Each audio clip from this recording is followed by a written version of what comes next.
DJ Sameer. अरे टोला मेरे देखो ना तमाका समोला कैसे कैसे कैसे कैसे कैसे कैसे लाते हो।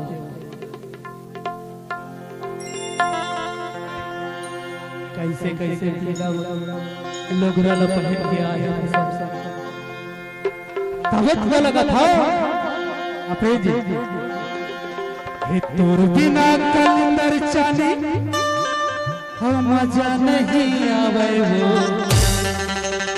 हे तोर बिना कलंदर चाली मजा नहीं आवे। आज सब चले नहीं देखो ना तमोला रहाई नहीं करते रे तोला देखे बिना मोला कैसे कैसे लागते तब तोला कथा तोर बिना कलंदर जाने मजा नहीं आवे हो।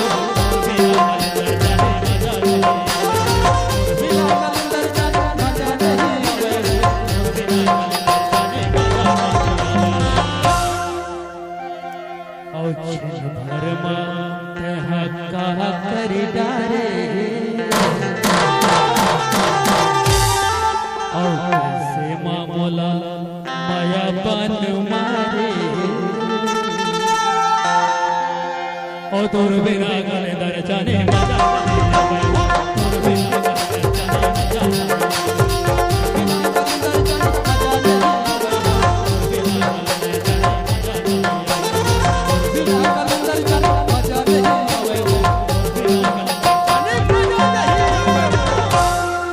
माँ कसम कच्चा चबा जातो तैसे बोलो बात तो चबा जातो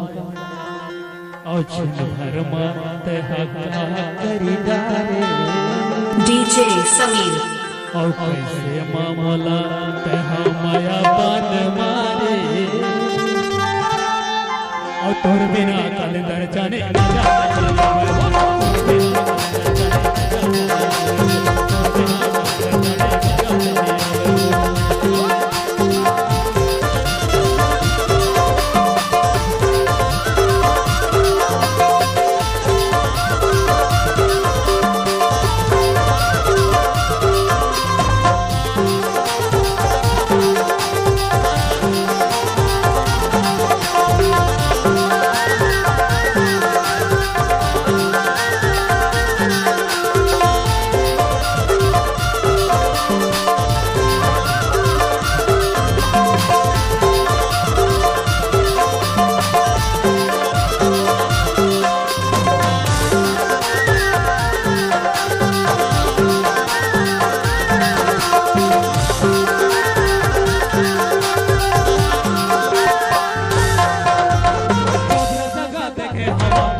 कुछ नहीं सुहावे और घर माते कहा करी डारे और दूर बिना कलंदर जाने मजा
और बताओ और क्षण भर मन तहा कहा करेगा और कैसे तहा मोला माया मारे। डीजे समीर आपका हार्दिक स्वागत करता है।